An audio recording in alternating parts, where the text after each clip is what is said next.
9 करोड़ रुपए में बिक गए चीफ जस्टिस नरेंद्र मोदी के पक्ष में सुना दिया बड़ा फैसला।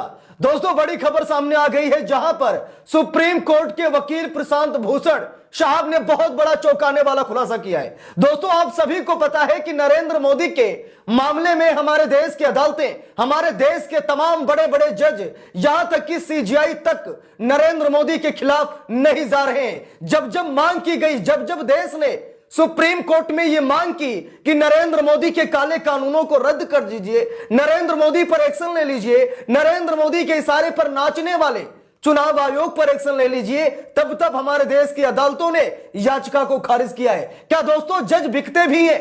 क्या करोड़ों में जज बिकते हैं? क्या नरेंद्र मोदी जजमेंट खरीदते हैं? क्या नरेंद्र मोदी जजों पर दबाव बनाते हैं? क्या नरेंद्र मोदी मनमाने कानून इसीलिए पास कराते हैं क्योंकि सुप्रीम कोर्ट में उनके तमाम दलाल जज बैठे हैं? शायद मेरी बात पर आप लोग यकीन नहीं करेंगे और आप लोग ये कहेंगे कि ऐसे आरोप तो लगते ही रहते हैं, लेकिन क्या सुप्रीम कोर्ट के वरिष्ठ वकील प्रशांत भूषण साहब, जिन्हें तो बच्चा बच्चा जानता है जो राजनीति को समझता है, प्रशांत भूषण साहब के मुंह से सुनिए, जहां पर प्रशांत भूषण साहब खुद कह रहे हैं कि 9 करोड़ में चीफ जस्टिस को खरीदा गया और यह कहा गया कि अगले दिन हमारे पक्ष में जजमेंट आएगा, और अगले दिन जजमेंट आ गया। अडानी के फेवर में जज अरुण मिश्रा ने लगभग 40,000 करोड़ का फायदा करा दिया। रंजन गोगोई को ले लीजिए, नरेंद्र मोदी के पक्ष में राम मंदिर का फैसला सुनाते हैं, बाद में उन्हें राज्यसभा का सांसद बना दिया जाता है। दोस्तों ईवीएम का मुद्दा पुराना है, कई सीजीआई आए, कई सीजीआई गए, लेकिन किसी सीजीआई में यह दम नहीं देखा गया जो ईवीएम को बैन कर सके। चाहे वो सीजीआई रंजन गोगोई रहे हो या फिर डीवाई चंद्रचूड़ रहे हो, चाहे आज सीजीआई जस्टिस संजीव खन्ना रहे हो। दोस्तों मैं आपको वीडियो दिखाना चाहता हूं। सबसे पहले आप लोग ये वीडियो देखिए, उसके बाद मैं आपको दिखाऊंगा कार्यपालिका और न्यायपालिका में किस तरीके से याराना और दोस्ताना की ये जो बू आ रही है, इसे आप सभी को जरूर देखना चाहिए। सबसे पहले आप ये वीडियो देखिए जहां पर प्रशांत भूषण साहब ने जो बातें कही हैं कलेजे को फाड़ देंगी कि जज बिकते भी हैं और लाखों में नहीं करोड़ों में बिकते हैं। जजमेंट खरीदा भी जाता है, लाखों में नहीं करोड़ों में खरीदा जाता है। सबसे पहले आप लोग ये वीडियो देखिए जहां पर प्रशांत भूषण साहब बहुत बड़ी जानकारी दे रहे हैं। वीडियो देखिए कि मैंने 9 करोड़ रुपए देकर, घूस देकर, चीफ जस्टिस को घूस देकर ये जजमेंट खरीदा है। मेरे पास ये आदमी आया था, उसने बोला 9 करोड़ में इसने जजमेंट खरीदा है और कल ये जजमेंट आ जाएगा, आप देखिएगा। और यकीनन अगले दिन वो जजमेंट आ गया। गोगोई साहब का ही एग्जाम्पल ले लीजिए, अयोध्या का जजमेंट दिया, रफाल का जजमेंट दिया और तुरंत रिटायर होने के बाद उनको राज्यसभा का मेंबर बना दिया। अरुण मिश्रा को देख लीजिए, इतने सारे जजमेंट अडानी के फेवर में, तो उन्होंने कम से कम 40,000 करोड़ रुपया अडानी को प्राप्त करवाया। कम से कम 6 जजमेंट्स दिए अडानी के फेवर में। उनको रिटायरमेंट के बाद एनएचआरसी का चेयरमैन बना दिया। तीसरा कारण बहुत खतरनाक कारण है, बहुत खतरनाक। इन्होंने सारी एजेंसीज को लगाकर सब जजेस के ऊपर डोसियर बना रखे हैं। पूरे जजेस के आईबी, सीबीआई, इनकम टैक्स सब लोगों से छानबीन कराते हैं। और अगर किसी जज या उसके किसी नजदीकी रिश्तेदार के बारे में कुछ ऐसी इंफॉर्मेशन मिल जाए जिससे उसकी कोई कमजोर नब्ज को पकड़ा जा सके, तो उसके आधार पर ब्लैकमेल करते हैं। कह देते हैं कि देखिए हमारे पास ये है, अब आप सोच लीजिए। दूसरा कानून सरकार ने पेश किया है कि चीफ जस्टिस को हटाकर एक minister to be nominated by the prime minister, यानी कि एक प्राइम मिनिस्टर, एक उनका मिनिस्टर, एक leader of opposition. Law minister 4 secretaries के नाम अपने हैट से निकालता है, जैसे ड्रॉ ऑफ लॉट्स में होता है ना, 4 सेक्रेटरीज के नाम उसने निकाले। वॉलंटरी रिटायरमेंट में 3 महीने का नोटिस लाजमी होता है। तो आप लोगों ने यहां पर वीडियो देखा और वीडियो देखने के बाद आप लोगों को लग गया होगा कि ईवीएम पर फैसला क्यों नहीं आ पा रहा है। ईवीएम की याचिका सुप्रीम कोर्ट में जाती नहीं कि शायद उससे पहले नोटों की गड्डी पहुंच जाती है। दोस्तों अभी हाल फिलहाल में जब डीवाई चंद्रचूड़ का कार्यकाल 10 दिन का बचा था, तब डीवाई चंद्रचूड़ के पास हरियाणा चुनाव धांधली मामले में एक याचिका दायर की गई थी कि चुनाव को रद्द कराया जाए, शपथ ग्रहण को रद्द कराया जाए, दोबारा से चुनाव कराया जाए। बहुत बड़े लेवल पर धांधली हुई है। डीवाई चंद्रचूड़ ने याचिका को पढ़ा तक नहीं और डांट कर भगा दिया कि दोबारा यहां पर इस तरीके की याचिका लेकर मत आना, डांट कर भगा दिया। सोचिए अब ये कैसे हुआ, कैसे नहीं हुआ। अरुण मिश्रा साहब के बयान को देखकर, मैं भी चाहूंगा प्रशांत भूषण साहब के बयान को देखकर आप लोग अंदाजा लगा सकते हैं।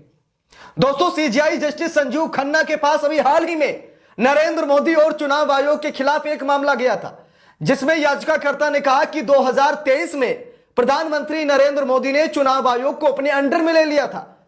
एक काला कानून बना करके नरेंद्र मोदी ने, जो कानून सिर्फ अभी सदन से पास है, जबकि अभी सुप्रीम कोर्ट ने उसे पास नहीं किया है। सीईसी और ईसी की नियुक्ति को लेकर के अभी कानून पेंडिंग पड़ा है, लेकिन उसके तहत नरेंद्र मोदी ने दो चुनाव आयुक्तों का चयन खुद नरेंद्र मोदी ने किया है, जो कि यह गलत है, क्योंकि जो कानून अभी पूर्ण रूप से लागू नहीं हुआ, मामला सुप्रीम कोर्ट में पेंडिंग पड़ा है, सुप्रीम कोर्ट ने इसकी इजाजत नहीं दी, तो नरेंद्र मोदी दो चुनाव आयुक्तों का चयन कैसे कर सकते हैं। और नरेंद्र मोदी ने चुनाव आयुक्तों और मुख्य चुनाव आयुक्तों की चयन प्रक्रिया से सीजीआई को बाहर कर दिया गया।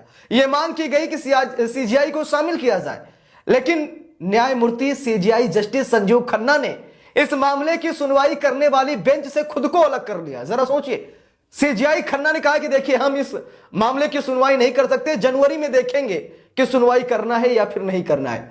और दोस्तों यहां पर प्रशांत भूषण साहब ने वीडियो में कहा कि नरेंद्र मोदी जजों के पीछे भी जांच एजेंसियां लगाते हैं। नरेंद्र मोदी जजों की कमजोर नब्ज को पकड़ते हैं और कमजोर नब्ज को पकड़ने के बाद कहते हैं कि देखिए यह सबूत है, और अगर आप ज्यादा उछलेंगे, ज्यादा हमारे खिलाफ फैसला सुनाएंगे, तो ये जो सबूत है ना, इसे हम वायरल कर देंगे, ना आपकी कुर्सी रहेगी और ना ही आपकी हम गारंटी ले सकते हैं। तो दोस्तों इसीलिए जज क्या डरे हुए हैं।